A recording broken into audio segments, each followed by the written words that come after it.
প্রিয় দশম শ্রেণীর শিক্ষার্থীরা, আজকের পাঠে তোমাদের স্বাগত।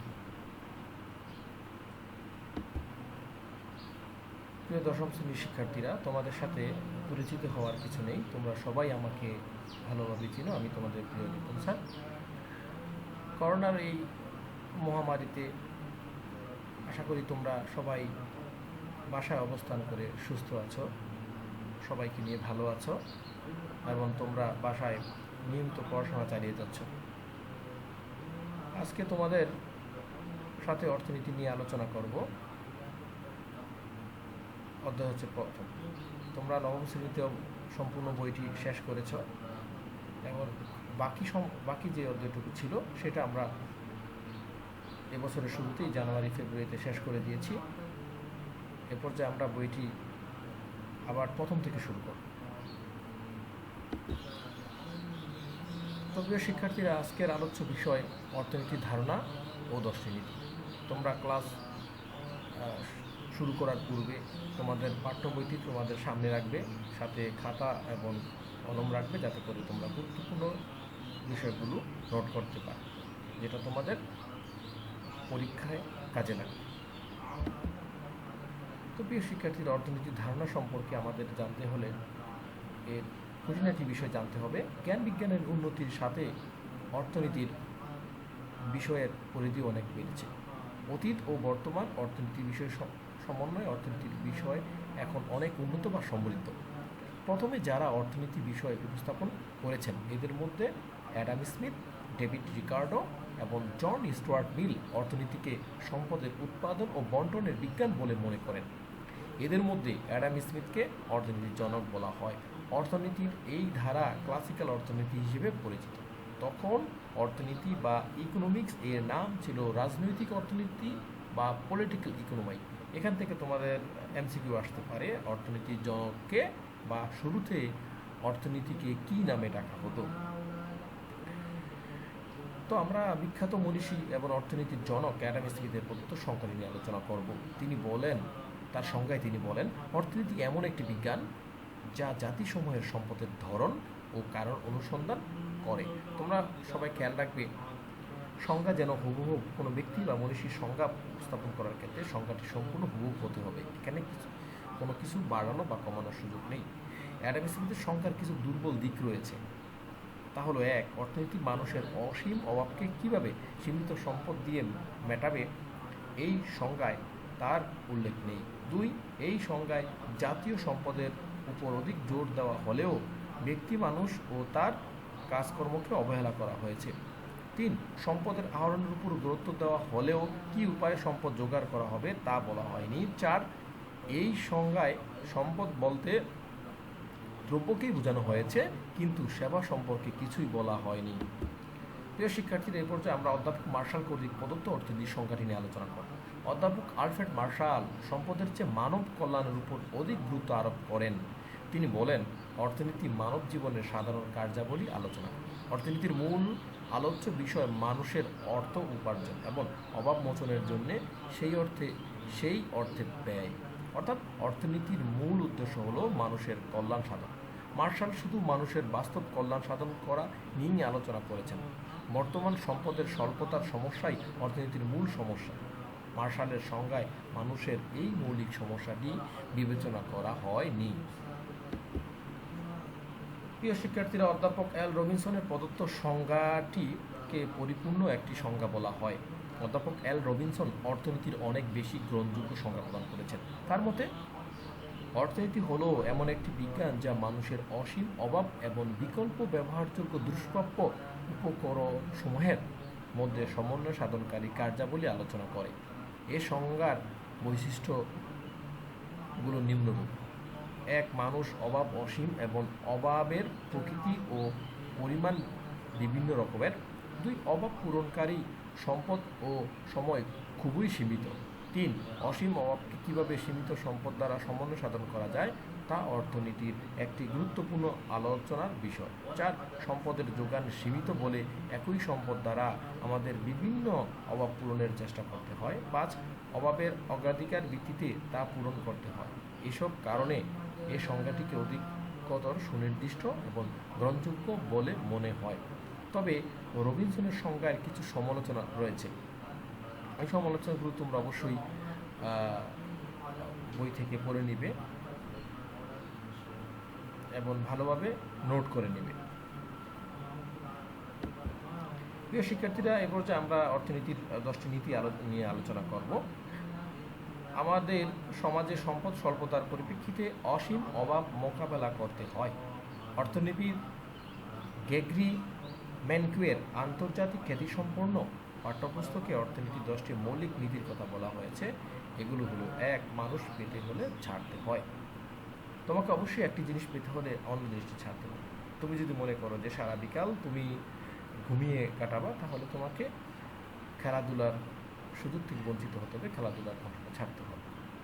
সেক্ষেত্রেই বলা হয়েছে যে মানুষকে পেতে হলে ছাড়তে হবে। 2 নম্বর নীতিটি হচ্ছে সুযোগ ব্যয়, অপরচুনিটি কস্ট।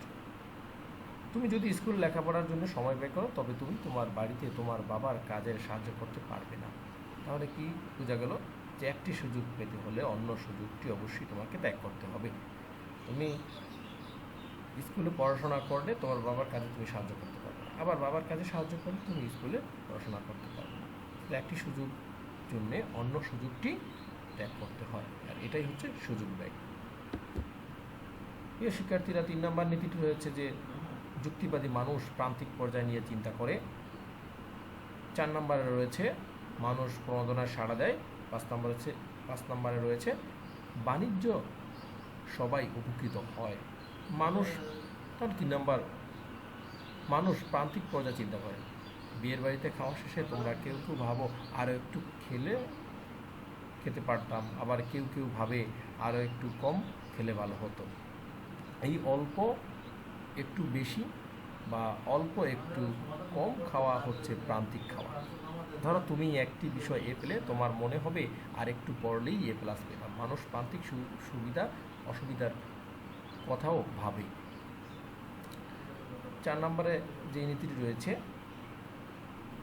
সেটি হচ্ছে মানুষ প্রণোদনায় সাড়া দেয়। তুমি কোনো কাজের প্রণোদনা পেলে সেই কাজটি গুরুত্ব দিবে। ধরো তোমার বাবা তোমাকে বললো যে তুমি যদি পরীক্ষায় এ প্লাস পাও, তাহলে তোমাকে বাইসাইকেল কিনে দিবে। সেক্ষেত্রে তোমার পড়াশোনার গতি বেড়ে যাবে। তেমনি অর্থনীতিতে শ্রমিক প্রণোদনা পেলে বেশি উৎপাদন কাজে নিয়োজিত হয়। 5. বাণিজ্য সবাই উপকৃত হয়। যুক্তরাষ্ট্রের সস্তায় গাড়ি তৈরি করে, তবে আমাদের রয়েছে সস্তায় পোশাক তৈরির সামর্থ্য। এখন আমরা যদি যুক্তরাষ্ট্রের সঙ্গে সস্তা পোশাকের বিনিময়ে সস্তা গাড়ির বাণিজ্য করি, তাহলে আমাদের উভয়েরই লাভ হবে। প্রিয় শিক্ষার্থীরা, 6 নম্বর নীতিটি হচ্ছে যে অর্থনৈতিক কার্যক্রম সংগঠিত করার জন্য সচরাচর বাজার একটি উত্তম পন্থা। অর্থনৈতিক কাজকর্ম সচরাচর সংগঠিত হয়ে থাকে বাজার ব্যবস্থার মাধ্যমে। ফার্ম এবং পরিবারসমূহের পারস্পরিক ক্রিয়া প্রতিক্রিয়ার ফলেই কোনো দ্রব্যের দাম নির্ধারিত হয়। ফার্মের মালিকরা বাজারের চাহিদা দেখে দ্রব্য সরবরাহ করে এবং অসংখ্য পরিবার তাদের আয় ও প্রয়োজন অনুসারে এ সমস্ত দ্রব্য ও সেবা সামগ্রী ক্রয় করে। চাহিদা ও সরবরাহের ক্রিয়া প্রতিক্রিয়া দ্বারা বাজারের দাম নির্ধারিত হয়। 7 নম্বরে নীতি রয়েছে যে সরকার কখনো কখনো বাজার নির্ধারিত ফলাফলের উৎকর্ষ সাধন করতে পারে। বাজার ব্যবস্থা সাধারণত নানা ধরনের স্বয়ংস্ফূর্ত চাহিদা ও সরবরাহের ক্রিয়া প্রতিক্রিয়ার মাধ্যমে পরিচালিত হয়ে থাকে। বাজার ব্যবস্থা নির্দিষ্ট একজনের বদলে বহুজনের সম্মিলিত অদৃশ্য হাতের ইশারায় চলে, কিন্তু সবসময় ব্যাপারটি সঠিকভাবে হয় না। 8 নম্বরে রয়েছে একটি দেশের মানুষের জীবনযাত্রার মান নির্ভর করে সে দেশের দ্রব্য ও সেবার উৎপাদনের ক্ষমতার উপর। যেসব দেশের মানুষের দ্রব্য ও সেবা উৎপাদনের করার ক্ষমতা বেশি, তাদের জীবনযাত্রার মান উন্নত হয়। উন্নত দেশসমূহের মানুষের উৎপাদন ক্ষমতা বেশি বলে তাদের মাথাপিছু আয় অনেক বেশি। 2016 সালে যুক্তরাষ্ট্রের মাথাপিছু আয় 56,116 মার্কিন ডলার এবং জাপানের মাথাপিছু আয় 40,763 মার্কিন ডলার। ফলে গড় কর্তা তারা উন্নত খাবার গ্রহণ, উন্নত স্বাস্থ্যসেবা, উন্নত নাগরিক সুবিধা লাভ করে। শ্রমিকদের কর্মক্ষমতাও বাড়ে। অল্প সময়ে অল্প শ্রমে তারা অনেক বেশি দ্রব্য ও সেবা তৈরি করতে পারে। প্রিয় শিক্ষার্থীরা, 9 নম্বরে রয়েছে যখন সরকার অতিমাত্রায় মুদ্রা ছাপায় তখন দ্রব্য বেড়ে যায়। মুদ্রা ছাপানোর ক্ষমতা কেন্দ্রীয় ব্যাংকের হাতে থাকে। কেন্দ্রীয় ব্যাংক যদি অধিক মাত্রায় মুদ্রা ছাপায় তাহলে মুদ্রাস্ফীতি ঘটে, অর্থাৎ দ্রব্যের মূল্যস্তর বাড়ে। মুদ্রাস্ফীতি ঘটলে অর্থের মান বা মূল্য কমে যায়। ধরো তুমি 500 টাকা খরচ করলে লেখাপড়ার প্রয়োজনীয় সামগ্রী পেয়ে যাও, কিন্তু টাকার মান কমে দেওয়ায় ওই সামগ্রীতে তোমাকে 650 টাকা ব্যয় করতে হচ্ছে, যা পূর্বের 500 টাকার চেয়ে 150 টাকা বেশি। জিনিসের দাম বাড়ায়, একই জিনিস কিনতে এখন বেশি মুদ্রা লাগে। এখান থেকে তোমাদের এমসিকিউ আসতে পারে, মুদ্রা ছাপানোর ক্ষমতা কোন ব্যাংকের হাতে রয়েছে। 10 নম্বরে রয়েছে সমাজে মুদ্রাস্ফীতি এবং বেকারত্বের মধ্যে স্বল্পকালীন বিপরীত সম্পর্ক বিরাজমান। দ্রব্য সামগ্রী মূল্যস্তর বেড়ে যাওয়ার অবস্থাকে মুদ্রাস্ফীতি বলে। আর কোনো শ্রমিক বাজারের মজুরিতে কাজ করতে ইচ্ছুক কিন্তু কাজ পায় না, এরা হলো বেকার। সাধারণত অর্থনীতিতে মুদ্রাস্ফীতি কমলে বেকারত্ব বাড়ে, আবার মুদ্রাস্ফীতি বাড়লে বেকারত্ব কমে।